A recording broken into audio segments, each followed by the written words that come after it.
The book of Enoch was the first prophetic book ever written. It was probably the very first book that was ever written. It was in the Bible 500 years ago.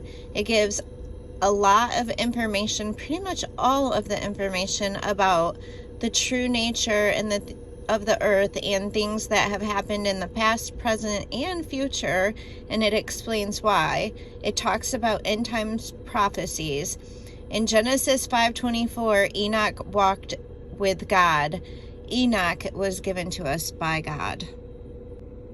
All of the apostles confirm the book of Enoch. Genesis 5:22 says, Enoch walked with God 365 years, then God took him. About Enoch, Enoch appears in the book of Genesis of the Pentateuch as the seventh of the pre-deluge patriarchs. Genesis recounts that each of the pre-flood patriarchs lives for several centuries, has a son, lives more centuries, then dies. The exception is Enoch, who does not experience death, for God took him.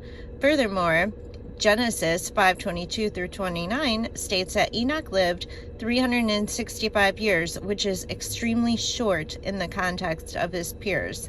The brief account of Enoch in Genesis ends with the note, he was no more, and that God took him.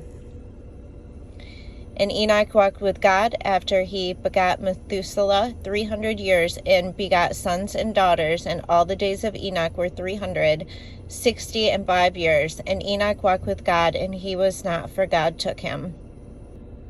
The words of the blessings of Enoch, wherewith he blessed the elect and righteous, who will be living in the day of tribulation, when all the wicked and godless are to be removed.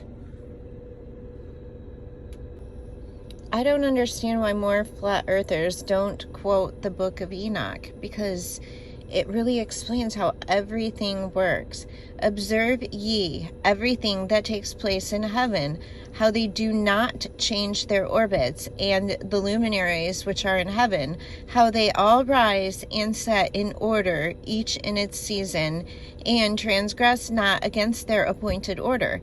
Behold ye the earth, and give heed to the things which take place upon from the first to the last, how steadfast they are, how none of the things upon the earth change, but all the works of God appear to you. Behold the summer and the winter, how the whole earth is filled with water, and the clouds, dew, and rain lie upon it.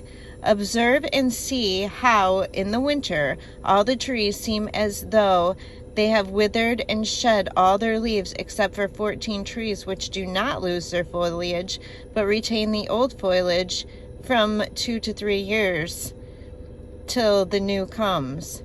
Again, observe ye the days of summer, how the sun is above the earth over against it, and you seek shade and shelter by reason of heat of the sun. And the earth also burns with growing heat.